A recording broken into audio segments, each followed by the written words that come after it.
ભગવાનને ક્લેશ ગમતો નથી. કૃષ્ણદાસ મેઘનની વાર્તામાં આવે છે ને, કૃષ્ણદાસ મેઘને મહાપ્રભુજીને પૂછ્યું કે જયરાજ, પ્રભુને શું પ્રિય છે અને શું અપ્રિય છે? ત્યારે મહાપ્રભુજી સમજાવ્યું, પ્રભુને માખણ બહુ પ્રિય છે અને બીજું પ્રભુને ભક્તો બહુ પ્રિય છે. તો શું અપ્રિય છે? કે પ્રભુને ધુમાડો નથી ગમતો, ધૂમ્ર અપ્રિય છે. એટલે જ આપણે ત્યાં પુષ્ટિ માર્ગમાં બહુ ધુમાડો ઠાકોરજીના મંદિરમાં નથી કરતા. અને બીજું, પ્રભુને ક્લેશ નથી ગમતો, ઝઘડો નથી ગમતો.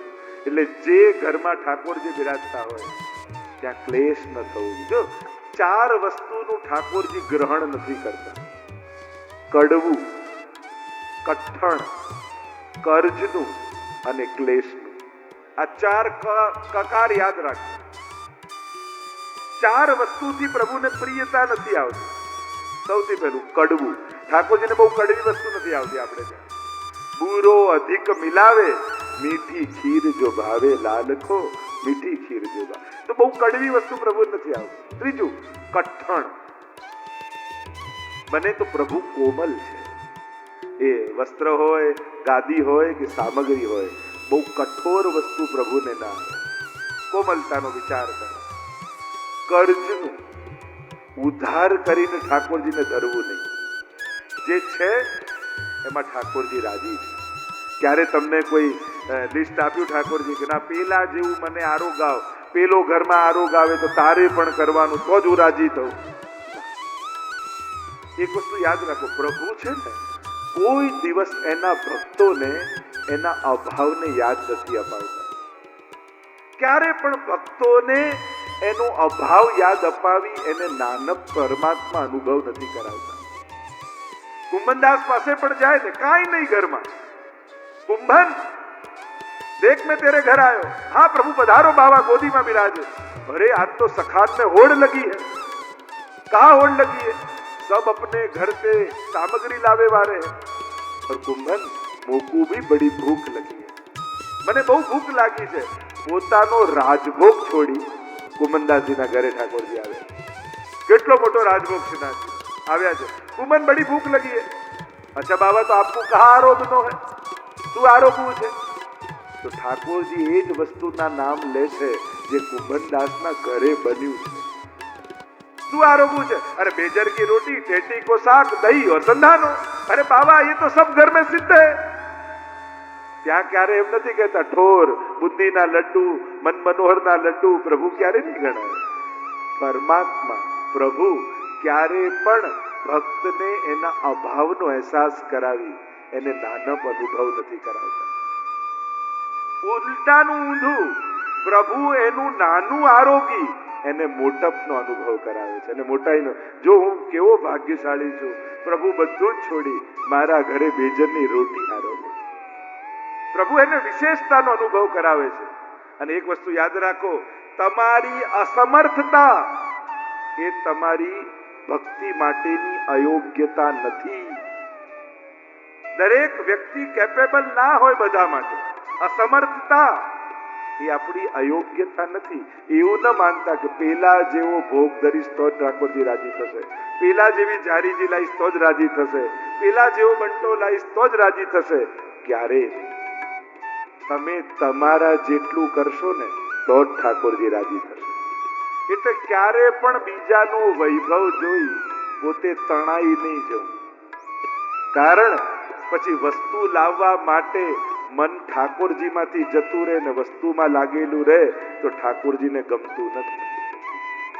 પ્રભુ માટે લાવવા માટે મન પ્રભુને છોડી પૈસામાં જતું રહે તો પ્રભુને આનંદ થતો નથી. જ્યારે જોયું કે હવે યુદ્ધ નિશ્ચિત છે, ભાઈઓ લડવાના છે, વિદુરજીએ વિચાર કર્યો કે મારે ભાઈઓને લડતા જોવા નથી, યુદ્ધ જોવું નથી. પત્નીની સાથે યાત્રા કરવા માટે નીકળી ગયા. 36 વર્ષ સુધી વિદુરજીએ યાત્રા કરી. અહીંયા મહાભારતનું યુદ્ધ થઈ ગયું, યાદવા સ્થળી થઈ ગઈ, પ્રભુ પણ સ્વધામ પધારી ગયા, પણ વિદુરજીને કોઈ સમાચાર નથી. એ અખંડ યાત્રા કરી રહ્યા છે, જ્યાં જેવો નિયમ જપ, વ્રત અને દાન, આ ત્રણ વિશેષ રૂપે નિયમ હોય છે. કયું વ્રત કરવું કઈ તિથિએ, શેનું દાન કરવું કયા પ્રસંગે અને કયા મંત્રનો જપ કરવો, આ ત્રણ સાધન લઈ અને પછી યાત્રા કરવા જવું જોઈએ, ત્યાં ધર્મ અનુષ્ઠાન કરવા જોઈએ. આપણે ત્યાં પણ આ ત્રણનો જ્યોતિષ શાસ્ત્રમાં પણ તમે જોશો ને તો કોઈ પણ ગ્રહનો ઉપાય કોઈ જ્યોતિષને પૂછો, કોઈ વિદ્વાનને પૂછો તો આ ત્રણ જ બતાવશે કે આ તકલીફ છે તો આ વારે ઉપવાસ કરો, આ મંત્રનો જાપ કરો, આ વસ્તુનું દાન કરો. એટલે આ ત્રણ જ નિવારણ રૂપે પણ છે. દરેક તીર્થ સ્થળોમાં વિદુરજી યાત્રા કરી રહ્યા છે, અને યાત્રા કરવા જાઓ ત્યારે આ તમારી તપ છે. દરેક વસ્તુનું ગ્રહણ કરવું પડે. યાત્રા કરવાના પણ નિયમો છે, અને એટલા માટે બને ને તો ફરવાની વૃત્તિ સાથે તીર્થ સ્થાનોમાં ન જાઓ. તમારે ફરવા જ જવું છે ને તો દુનિયામાં ઘણા બહુ સારા સારા જગ્યાઓ છે. યાત્રા સ્થળોમાં જેને યાત્રા કરવા જવું છે ને એના માટેની જગ્યાઓ રાખો. ફરવાની દુનિયામાં ઘણા જગ્યા છે, કારણ કે કેવલ ફરવાની વૃત્તિ વાળા જયારે યાત્રા સ્થળે આવે છે ને તો ઉલટાનું ત્યાંનો માહોલ બગાડે છે અને ખોટી ભીડ વધારી. જેને યાત્રા, કારણ કે યાત્રાના સ્થળો એ પાપના પ્રાયશ્ચિત માટે છે, એના ક્ષય માટે છે. યાત્રા પુણ્યના સંચય માટે છે. યાત્રા પ્રભુની પ્રાપ્તિ માટે છે. યાત્રા તપ કરવા માટે છે. એ ફરવાનું સ્થાન નથી. એટલે આ બુદ્ધિમાં એક ભેદ બનાવી લો, ફરવાના સ્થળો અને યાત્રાના સ્થળો, આ બંનેને જુદા કરો. કારણ કે જયારે કેવલ ફરવાની બુદ્ધિ વાળા યાત્રાના સ્થળોમાં જાય છે ને ત્યારે ત્યાંની વાતાવરણને દૂષિત કરે છે. વૈચારિક પણ એક પ્રદૂષણ છે. વિદુરજી દરેક જગ્યાએ પરિભ્રમણ કરતા કરતા કરતા કરતા ગંગાજીના કિનારે આવ્યા અને ઉદ્ધવજી સાથે એમનો મેળાપ થયો. અને ઉદ્ધવજીએ સમગ્ર વૃત્તાંત કહ્યું. મહાભારતનું યુદ્ધ થયું, પાંડવોનો વિજય થયો, યાદવાસ્થળી થઈ ગઈ, યાદવોનો સંહાર થઈ ગયો, પ્રભુ પણ સ્વધામ પધારી ગયા. અને જ્યારે આ સાંભળ્યું બંનેનું હૃદય ભરાઈ આવ્યું. અરે પ્રભુ ભૂતલનો ત્યાગ કરીને જતા રહ્યા, છેલ્લે પ્રભુના દર્શને અમને ન થયા. ઉદ્ધવજી કહેવા લાગ્યા, વિદુરજી તમે એવા ભાગ્યશાળી છો. લોકો પોતાના જીવનના અંત સમયમાં ભગવાનને યાદ કરે, ભગવાન એમના અંત સમયમાં તમને યાદ કરતા. અને મને કહ્યું છે વિદુરજીને કહેજો કે મૈત્રેય મુનિને જઈને મળે. અને વિદુરજી ચાલ્યા. મૈત્રેય મુનિને જાતે મિલાપ થયો છે અને મૈત્રેય મુનિને પ્રશ્ન કરતા કહ્યું, ગુરુદેવ પ્રશ્ન કરવો છે. મૈત્રેય મુનિએ કહ્યું પણ હવે સમય પૂરો થઈ ગયો છે કથાનો. તો આજની કથાને આપણે વિરામ તરફ લઈ જઈએ. શ્રીમદ ભાગવત પ્રગટ શ્રીનાથજી બાબાનું વાંગમય રૂપ. અને જ્યારે કેન્દ્રમાં શ્રીમદ ભાગવતજી બિરાજતા હોય અને સત્સંગના કેન્દ્રમાં ભાગવતજી હોય અને એ નિમિત્તે પ્રભુની સન્મુખ બેસવાનો જ્યારે અવસર મળે છે ત્યારે શ્રીનાથજી બાબાની એ અહેતુકી કૃપાનું પ્રમાણ હોય છે. શ્રીમદ ભાગવત એ કાંઈ ભણવા માટે નથી, શ્રીમદ ભાગવત એ કાંઈ જાણવા માટે નથી, શ્રીમદ ભાગવત એ કોઈ માહિતી માટે નથી. ભાગવતથી હું ભૂગોળ જાણી જાઉં, ભાગવતથી હું વિજ્ઞાન જાણી જાઉં, ભાગવતથી હું અર્થશાસ્ત્ર જાણી જાઉં, ભાગવતથી હું મોટિવેશન મેળવી લઉં, ભાગવતથી હું કઈ ખગોળ ભૂગોળ જ્યોતિષ ભણી લઉં, તો માનજો કે ભાગવતજીનું પૂર્ણ ફલ તમે પ્રાપ્ત નથી કર્યું. ભાગવતજી પૂર્ણ રૂપે પ્રાપ્ત થયા ત્યારે માનવા જ્યારે ભગવાન સિવાય બધું જ ભૂલી જવાય. ભાગવતનું પરમ ફળ કેવલ ને કેવલ ભગવાન. ભગવાન સિવાય કાંઈ યાદ રહ્યું તોય માનવું કે હજી બાય પ્રોડક્ટ મેળવી પણ મેઇન પ્રોડક્ટ પ્રાપ્ત ન કરી શક્યા. જ્ઞાન એ ભાગવતનું બાય પ્રોડક્ટ છે, મેઇન પ્રોડક્ટ ભગવાન છે.